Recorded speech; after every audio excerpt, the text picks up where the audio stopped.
Hey everybody, welcome to the Athletic Potential Podcast. My name is Mike Matthews. I'm the owner of Athletic Potential, and today is episode 15. Today we're going to discuss the rehab following a shoulder labrum repair in a baseball pitcher. We're going to talk over squat programming for throwers and overhead athletes, and we are also going to discuss conditioning for softball players.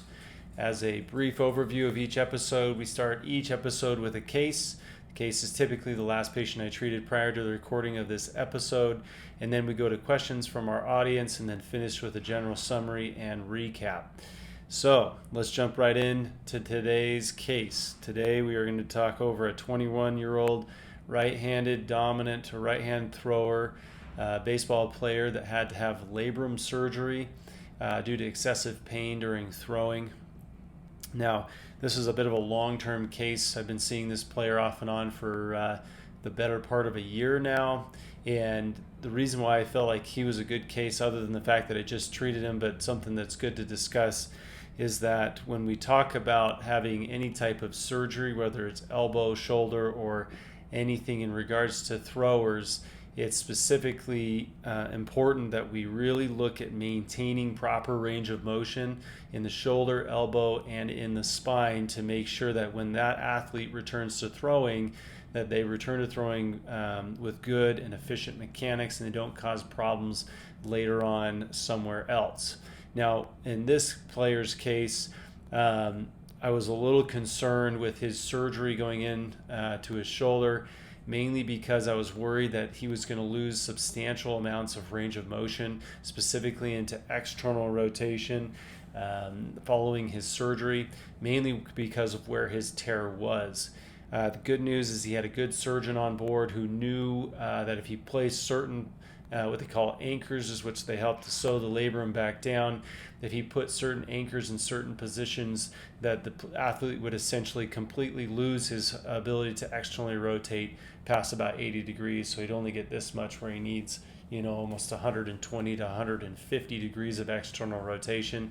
So that was the good news right off the bat, is that we knew that this surgeon was on board and that he was not going to place anchors in a position that was going to significantly restrict his range of motion, because that would essentially be the end of his career, end of his pitching career, because he would never be able to get back to throwing at the same velocities as previously. So he had surgery. Surgery went well, and normal protocols would suggest that we start labrum rehab in physical therapy in about 3 to 4, upwards of 6 weeks. I had this patient on the table about 72 hours after his surgery, making sure that we started range of motion in a light, pain-free environment, and really just tried to make sure that we didn't lose a lot of external rotation.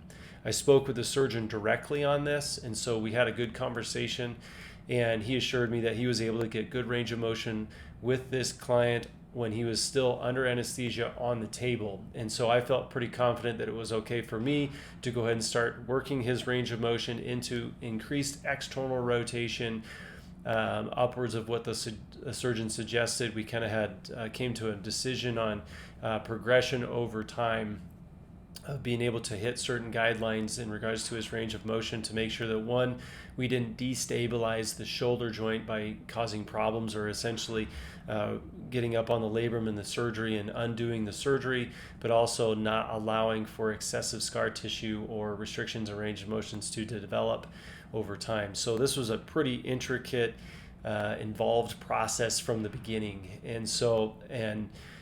I feel like that was the only way this player was ever going to get a chance at returning. And the good news is that we were able to obtain full range of motion into external rotation to his previous measures before he had surgery, and be able to do so in a good time frame. Now, it took many, many weeks to get it there, and it definitely took quite a bit of work on his part as well as on our part in the rehab team to make sure that he maintained that range of motion and or continued to build that range of motion over time. Now, the tricky part really began once we got him strengthening. We were able to get his strength levels back where they needed to be.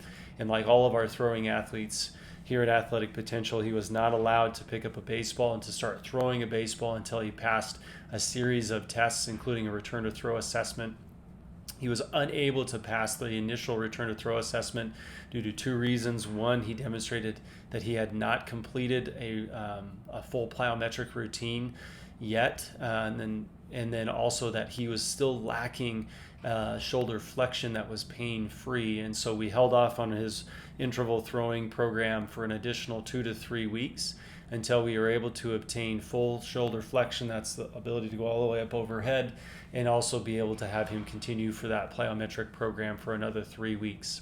He was then able to pass the return to throw assessment, and at that point we started the interval throwing program. Almost immediately we noticed a problem with his external rotation during throwing.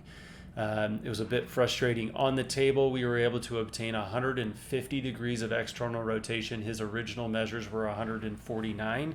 So we were able to achieve on the table normal external rotation. However, when we combine this with speed and a standing posture and actively with a baseball, we were unable to replicate that range of motion. This was quantified via video analysis and using computer software to measure his external rotation. And we call it a high hand, or it's called a high hand, where when you measure external rotation in someone throwing in full layback, their forearm really should be more perpendicular to more parallel to the ground. And in his case, his hand was higher than that line would be. And so this was a problem already. And we kept working external rotation in regards to hands-on mobilizations, as well as throwing and a couple other programs that we used, including using more heavy like plyo balls to try and improve his external rotation. Now, we were able to get him continued on an interval throwing program, and he was able to make it to 120 feet of throwing with little to no pain. However, we continued to monitor his external rotation, and it just didn't, his layback was not where we wanted it to be. So we then progressed him to more of a long toss program in the hopes that we'd see an increase in external rotation with an increase in throwing volume as well as an intensity, in addition to all the hands-on stuff we were already doing. Now, a lot of my clinician friends are out there wondering, well, how many days a week did you see this guy, or how many times were we seeing him? He was in our facility every day. And so we monitored this every day. His throwing program was monitored every day. And so this is one of the more intensive cases that we've worked with to try and get him back to throwing. And the throwing program proved to be fairly successful. He definitely had a little bit of moderate pain with throwing. However, what we saw is that this pain was equated to increased external rotation and also an increase in velocity, which is what we were hoping for. And the pain level never really rose above a 4 on a 10 scale and stayed that way despite an increase in intensity. Upon discussing this with his surgeon, he basically said that the only way he felt like this was going to improve is through continuing to lengthen his bicep tendon and to continue to improve increasing his capsular mobility in his shoulder, and that was about the only way we're going to really see him return to throwing at the same levels as before. For information, he was able to throw into low 90s and when pitching prior to this surgery, before his pain became substantial. And his throwing program progressed, and we were able to start a return to mound protocol. Again, we were still monitoring external rotation, and his external rotation was still lacking. However, we were seeing performance improvements, and so we decided to continue moving forward. And we got him on the mound, continued to monitor, and started looking more at velocities. We were able to get him into the high 70s and low 80s in regards to velocity. And then we started noticing a little bit more shoulder pain. We backed him off, and then we progressed him over the next couple of weeks, and we're able to get him back into the 80s with throwing with minimal pain in bullpens, which was good. And now we knew that they were on a long-term progression. And that brings us almost up to date, with the exception of that he unfortunately broke his thumb on his throwing hand while weight training at a facility on his own, and it has now been 8 to 10 weeks in a thumb cast, and so we'll see where he gets. But this has been a long progression, over a year now. We were starting to see him return, and the reason I thought this was an interesting case, apart from the fact that I just treated him, is that sometimes these shoulder patients, they're told essentially you can get back to return to throwing anywhere from 6 to 9 months, according to some of the research. However, I can tell you the variability in shoulder surgeries for throwers and getting them back to where they need to be able to compete in hopes that we return them to the same level of competition as previously can range extremely wide from that 6-month mark where we've seen success there. However, we've definitely seen these long haulers that basically go for 12 to 14 months before we consider them getting back into games and facing live competition. And unfortunately for this athlete, he had the setback of the thumb, and that's going to push us even further into a return. So hopefully we're able to see him. He'll start his thumb rehab as soon as he gets out of the cast here in the next 2 weeks. He is still continuing to throw plyo balls because we can't have him use his thumb, so he's essentially palming, throwing change-ups, using plyo balls to try and maintain his external rotation and throwing tolerance. However, it's just not the same. We've not been throwing off a mound or slopes or anything like that.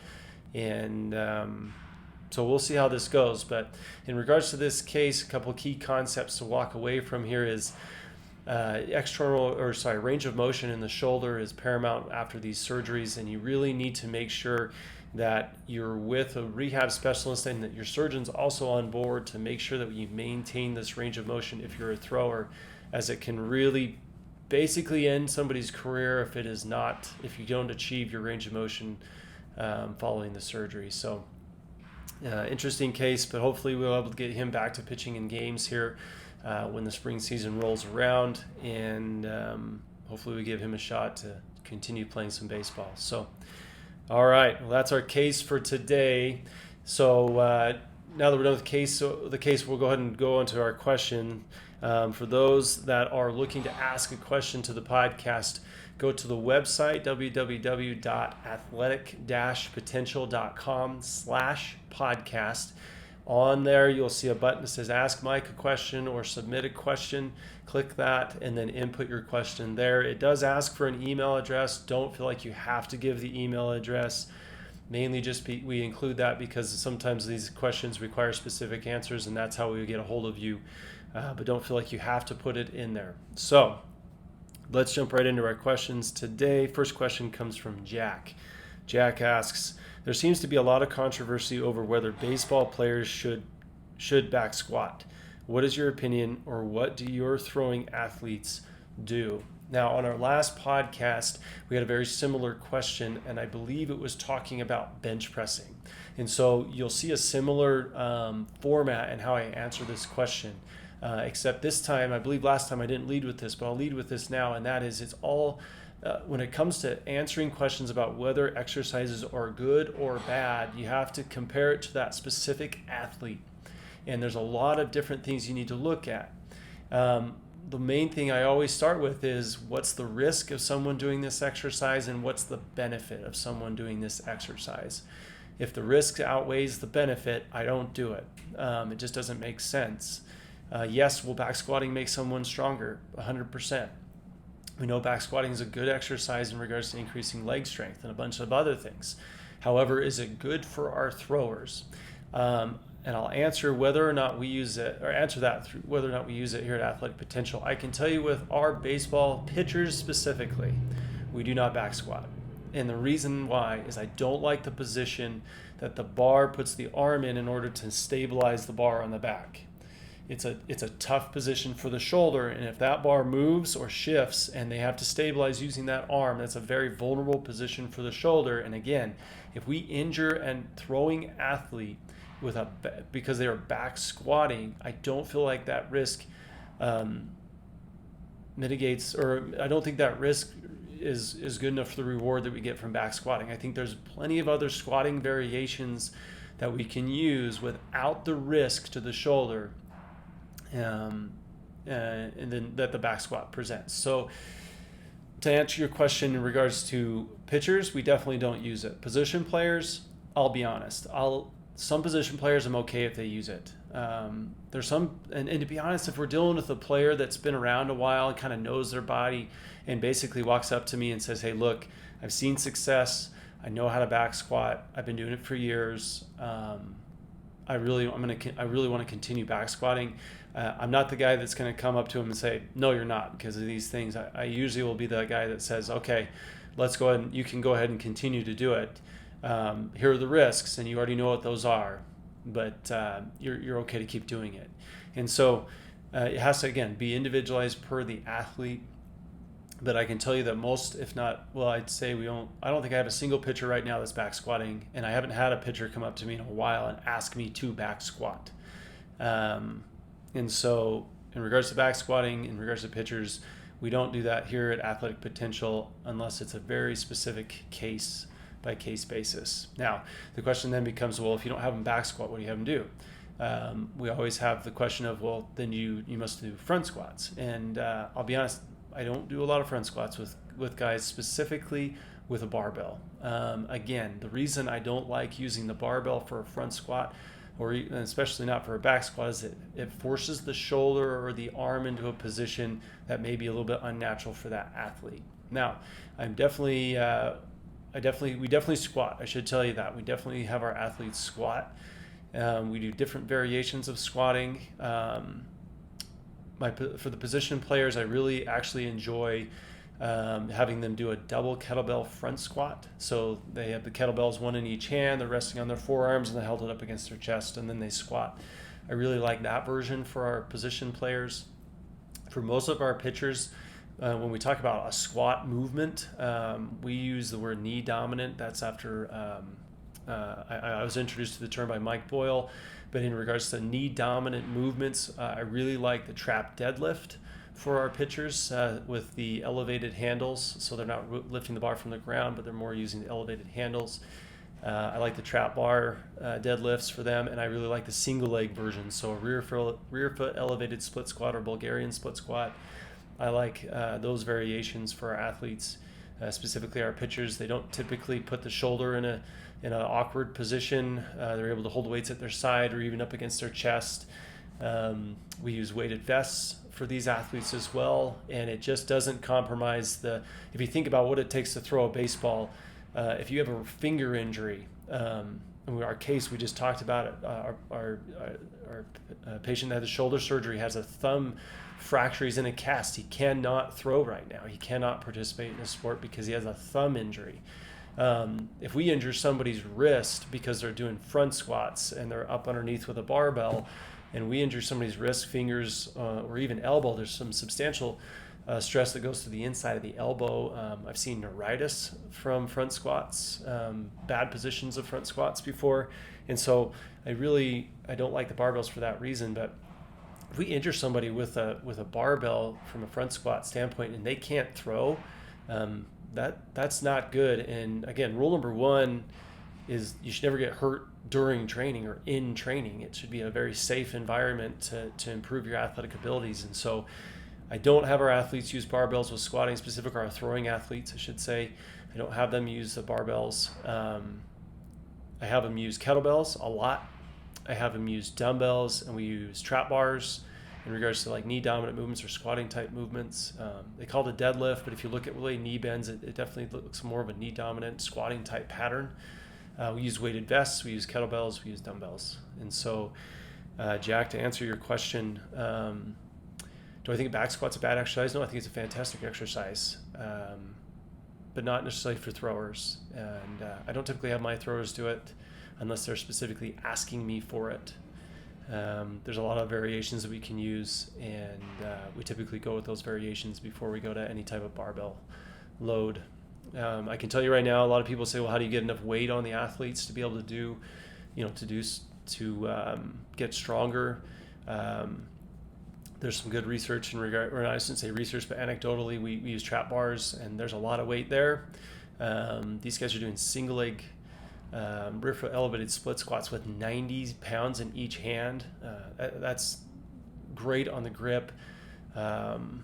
And I mean, that's a lot for a single leg squat. We have people doing more than that. And so, yeah, so Jack, I hope that answers your question.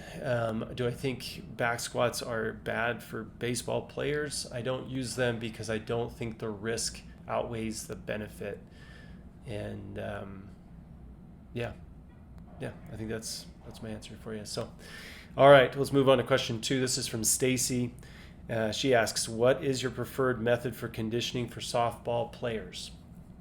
Well, this is a pretty loaded question. I've answered this, I believe, on a previous podcast a little bit, but let me tell you this. I'm not a fan of long distance running for softball, baseball players. I say that and you'll see some of the stuff that we do, and it looks more of a long distance, but typically it's nothing really long distance. I don't like slow, steady state type cardio for our athletes. I like sprints. I like sled pushes, farmers carries, those type of things, heart rate up, low, like interval sprints, interval agility training type things. That's typically how we condition our athletes here. I can tell you with our pro guys, one of the things that we did with our baseball players, which can be extrapolated over the softball players, is we would combine heavy, I shouldn't even say heavy, but sled pushes, and they would just give and go. So one guy would go, he would drag, push it for a certain distance or time, and then we switch to the next guy, and it was basically intervals and pushing the sleds, and that was pretty good conditioning for him. We do sprints all the time. Sprinting is something that is part of our programming for every athlete almost every day. I shouldn't say every day, but definitely every week. There's at least 1 or 2 days where they're sprinting, and that usually acts as a kind of a conditioning part of their programming. I know with some of our athletes, we'll run routes, have them run football routes and throw a football to them just to kind of get them athletic. But they essentially run out, catch a pass, they throw it back, another guy goes, and they walk all the way back. As soon as they get to the line, the football's back with me or whoever's throwing it, and we throw them another route. And so it's essentially interval sprints, but now we're introducing more of an athleticism component to it. Makes it more fun. They enjoy it more. We get a little bit more out of it. You can do that with your softball athletes. We've done some med ball games, throwing some med balls. Kind of interesting game like ultimate frisbee with med balls, really light med balls. They have to be the soft ones. Again, risk benefit ratio here. We're essentially just trying to teach them some power, but get them moving and make them a little bit more athletic. We can do it that way. We've done conditioning using med balls during rotations and those type of things. So, Stacy, this is kind of a long-winded answer to what you're looking for. In general, sprints work really well. So interval sprints, think at least the distance of your bases, whatever your age group is. For softballers, I really like the idea that if, for baseballers, if we're looking at 90-foot bases, they're going to run 100-foot sprints. They finish through the line at 100 feet, they turn around, and they walk back, nice, an easy pace. As soon as they hit that 100-foot mark, then they sprint back to the line where they just started, and then they do the same thing for wherever our recommended reps are. We typically do anywhere from 8 to 15, typically no more than that. And the sprints, we usually tell them it's anywhere from 80 to 100% effort on the sprints. So, Stacey, I hope that answers your question. We do a lot of different things for conditioning, but in regards to baseball and softball players, not a fan of long distance running. I love interval training for these athletes, whether that's running or whatever modality you want to use. I like trying to make it fun, try to make it interactive. A bit of competition sometimes always makes it a little bit more fun and gets a little bit more out of them. We introduced a conditioning circuit, which I thought was a little bit interesting. I'm not exactly sure it got what I wanted out of it, but essentially it's I think it was 25 yards. It's a rectangle, so 25 yards by 15 yards by 25 yards by 15 yards, and they're doing some different type of movement on each leg of that. So in our case, we did karaoke left. When they were going down the 25, they backpedaled for 15, karaoke right, and then I think we just did a forward jog / sprint on the other 15. And we either did so many rounds or we did it for time. It was usually 8 minutes to 10 minutes. And that worked them pretty hard. Usually halfway through, we changed the movements so it didn't get too monotonous for them, and they can change things up a little bit.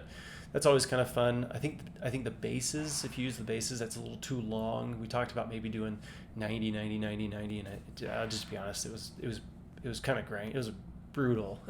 We did it as a strength staff and training staff first, and we were like, this is a bad idea. At least it felt like bad. Maybe we were just going too hard, but so we shortened it up a little bit, and that seemed to work a lot better. So that'd be something else you could look at. I'm a big fan of making these things kind of fun, especially if you're dealing with younger kids, high school age kids. Make it fun, and that you'll get more out of it, and they won't hate it, and they won't just grind. They'll do it more willingly and get more out of it. So, Stacey, I hope that answers your question. So, all right, that is it for today. 2 questions for today. As a general summary, just looking back, we talked about range of motion in our case. We really want to make sure we maintain range of motion following shoulder surgery. It needs to be highly individualized. Say if you have any shoulder problems that are resulting in surgery, even if you're a thrower or not, range of motion is king. In dealing 10 years plus with general orthopedic clients after rotator cuff repairs, labrum repairs, all those type of things, our biggest thing was fighting to get range of motion back. And so if even total shoulders, those type of things. So make sure if someone's going through that, you get with a physical therapist, a good rehab specialist sooner than later. And then talk to your surgeon about maybe when's the earliest you could start with range of motion, and I'd highly recommend you get started. So we talked with Jack about using back squats and whether we do that with our athletes. We typically don't back squat our baseball players, and specifically our pitchers. We do single leg variations using kettlebells and trap bar deads and those type of things. It seems to work really well and still get the training benefit that we want out of it. Again, we talked about risk-benefit ratio in regards to whether exercises are good or bad, and it has to definitely be correlated to the athlete that we're talking about. There may be extras, back squat may be exactly what somebody needs in regards to their sport. So just know that's the case. But in regards specifically to the baseball community, we don't use it here at Athletic Potential very often unless a client asks for it. Stacey asked a question about conditioning for softball players. Make it fun, make it interactive, short, hard and fast is kind of our methodology here. And they don't need to do long distance running typically, but we really like intervals and use different ways to do that and make it fun as best you can. So, all right, that's it for episode 15. I appreciate everybody taking the time to listen to this podcast. Please share with your friends, rate and review, so that we can get out and reach more people. We get more questions. We can help more people. We really appreciate the time. If you do have a question, again, go to the website, www.athletic-potential.com/podcast, and hit submit a question. We'll answer any and all questions that we get. Again, I appreciate your time, and we'll get to you next time. Thanks.